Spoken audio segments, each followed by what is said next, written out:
Budget friendly मज़ेदार और आसान सी बेसन की दानेदार बर्फ़ी की रेसिपी जो कि सिर्फ़ और सिर्फ 10 मिनट में बन के तैयार हो जाएगी, वो भी बिना चाशनी के और बिना देसी घी के और शुगर के, और ना ही हमने इसके अंदर खोया, मावा या क्रीम या कंडेंस्ड मिल्क ऐड किया है। जिस सारी चीज़ें हमने इसके अंदर ऐड नहीं की, हमने इसको एक बहुत हेल्दी वे में दानेदार सी ये मज़ेदार सी बेसन की बर्फ़ी बना के तैयार की है, जो कि मिनटों में बन जाएगी और बहुत ही उम्दा रेसिपी है। ज़रूर ट्राई कीजिएगा और मुझे पूरा यकीन है कि आप अगर एक बार इस रेसिपी को ट्राई करेंगे तो आप बार बार इस मज़ेदार और आसान बेसन की बर्फ़ी को बनाएंगे। और अगर आप घी नहीं खा सकते या शुगर आपको मना है तो आप फिर भी बर्फ़ी जो है बना के इंजॉय कर सकते हैं, जो कि बहुत हेल्दी इंग्रेडिएंट्स के साथ और मुनासिब अज्जा का इस्तेमाल करते हुए हमने तैयार की है। तो चलते हैं अब इस मज़ेदार सी रेसिपी को बनाना शुरू करते हैं। सबसे पहले आपने ले लेना है बेसन।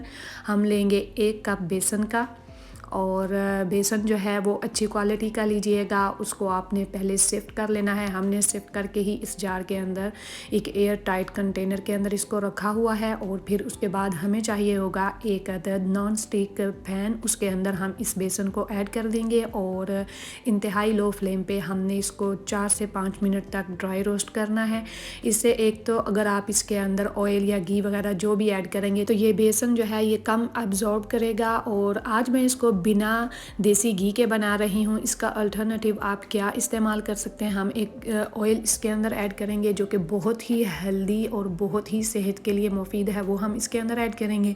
बहुत ही सस्ता और आम सा इंग्रेडिएंट्स है। सारे वो इंग्रेडिएंट्स मैं आपको स्टेप बाय स्टेप बताती जाऊंगी और डिस्क्रिप्शन बॉक्स के अंदर हम ये सारे इंग्रेडिएंट्स जो हैं वो लिख देंगे, वहाँ से भी आप चेक कर सकते हैं। और 4 से 5 मिनट लो फ्लेम पर रोस्ट करने के बाद अब हम इसके अंदर ऐड कर रहे हैं कोकोनट ऑयल। ये बहुत अच्छी क्वालिटी का खुशबूदार कोकोनट ऑयल है, मैं यही यूज़ कर रही हूँ। अगर आप देसी घी इस्तेमाल ना करना चाहें तो आप ये यूज़ कर सकते हैं, ये बहुत अच्छा है। इससे आप इस तरह से डिज़र्ट्स जो है वो बना सकते हैं। देसी घी जो है वो काफ़ी महंगा होता है कंपैरेटिवली, ये बहुत सस्ता है और बहुत ही हेल्दी ओरिजिनल अच्छी क्वालिटी का कोकोनट ऑयल है। और इससे टेस्ट में कोई फ़र्क नहीं आएगा। इससे आप बड़ी आसानी से इस तरह से इस्तेमाल करते हुए कोई भी डिज़र्ट मिठाई वगैरह जो है बना सकते हैं। और ये हमने गर्म करके 3/4 कप लिया है। और अब हमने इसके अंदर 1 चुटकी येलो फूड कलर की ऐड कर दी है। ये टोटली ऑप्शनल है, हलवाई वगैरह जो हैं वो ऐड करते हैं। अगर आपको पसंद हो तो आप ऐड कर लीजिएगा, अदरवाइज आप स्किप कर सकते हैं। और अब साथ ही हम इसके अंदर 3 टेबल स्पून सूजी ऐड कर देंगे, इसको दानेदार बनाने के लिए और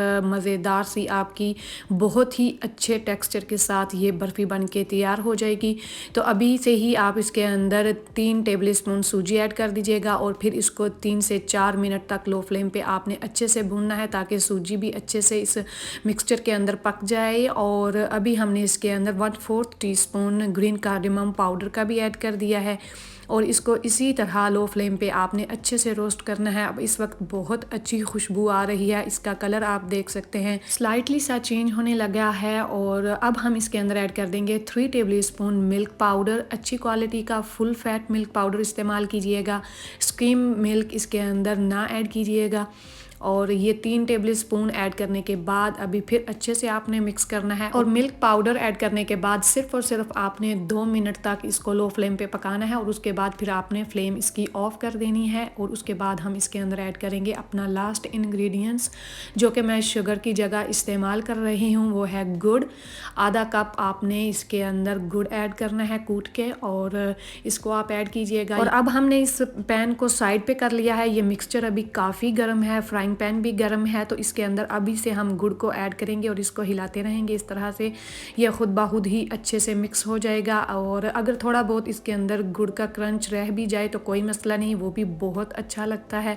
और अगर आपको पसंद ना हो तो आप इसके अंदर शक्कर ऐड कर सकते हैं, गुड़ को थोड़ा बारीक पीस लें और फिर वो ऐड कर दें। और ये हमने इसके अंदर ऐड किया है 1 table spoon coconut oil and पे। ये टोटली ऑप्शनल है, अगर आपको पसंद हो तो आप ऐड कर लीजिएगा, ये टोटली ऑप्शनल है। हमने इसके इसके अंदर 1 टेबल स्पून कोकोनट ऑयल गरम करके इसके अंदर ऐड किया है और अब हमारा मिक्सचर जो है ये रेडी हो गया है। अब हम इसकी जमाएंगे बर्फ़ी और पहले से हमने एक बर्तन के अंदर बटर पेपर और नट्स लगा के रखे हुए हैं, उसके अंदर आप इस मिक्सचर को ऐड कर दें और गरम गरम को आपने स्पैचुले से अच्छे से स्प्रेड कर लेना है, सेट कर लेना है। और नट्स जो हैं वो टोटली ऑप्शनल है, अगर आप चाहें तो आप पहले से भी इसके अंदर ऐड करके उनको मिक्स कर सकते हैं। आलमंड वगैरह कूट के आप ऐड कर सकते हैं, कोकोनट ऐड कर सकते हैं। हमने इसके अंदर कुछ भी नहीं डाला, हमने इसको बजट फ्रेंडली रखा है। 1 टेबल स्पून आलमंड आप लेके उनको कट करके नीचे पहले ऐड कर लें और ऊपर से भी इसको आप गार्निश कर सकते हैं।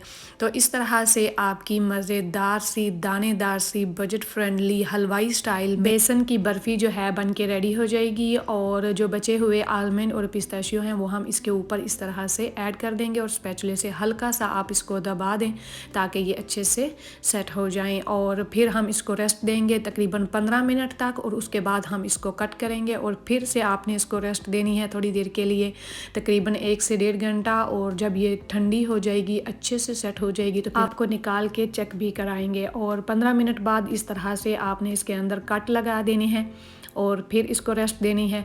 तकरीबन 1.5 घंटा रेस्ट देने के बाद अब ये अच्छे से ठंडी हो चुकी है, हमारी ये बेसन की बर्फ़ी सेट हो चुकी है। तो अभी हम आपको दिखाएंगे, बहुत ही उम्दा, बहुत ही आसान और क्विक मेथड रेसिपी है, ज़रूर ट्राई कीजिएगा। मुझे पूरी उम्मीद है कि ये मज़ेदार और आसान हलवाई स्टाइल में दानेदार सी ये बर्फ़ी जो है इंतहाई कम इंग्रेडिएंट्स के साथ और हेल्दी अज्जा के साथ बनी हुई मज़ेदार सी बेसन की दानेदार बर्फ़ी आपको पसंद आई होगी। और मैंने अपने चैनल पे आप लोगों के साथ तरह तरह की बर्फ़ी की रेसिपीज़ शेयर की हुई हैं, वो भी आप मेरे चैनल पे प्लेलिस्ट के अंदर चेक कर सकते हैं, जो कि बहुत ही मज़ेदार हलवाई स्टाइल में बनी हुई लौकी की बर्फ़ी, गाजर की बर्फ़ी, गुड़ वाली बर्फ़ी, बेसन की बर्फ़ी और मैसूर पाक जो बहुत ही मज़ेदार बन के तैयार हुआ था। तो आज हमने बेसन की गुड़ वाली बर्फ़ी भी आप लोगों के साथ बना के शेयर कर दी है, तो ज़रूर ट्राई कीजिएगा। मुझे पूरी उम्मीद है कि मज़ेदार और आसान सी रेसिपी आप सबको बहुत पसंद आई होगी। अगर आपको ये रेसिपी पसंद आई है तो प्लीज़ मेरे चैनल को लाइक करें, शेयर करें और सब्सक्राइब करें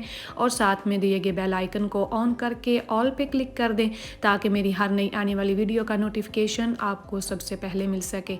तो चलती हूँ, दुआओं में याद रखिएगा। अल्लाह हाफिज़।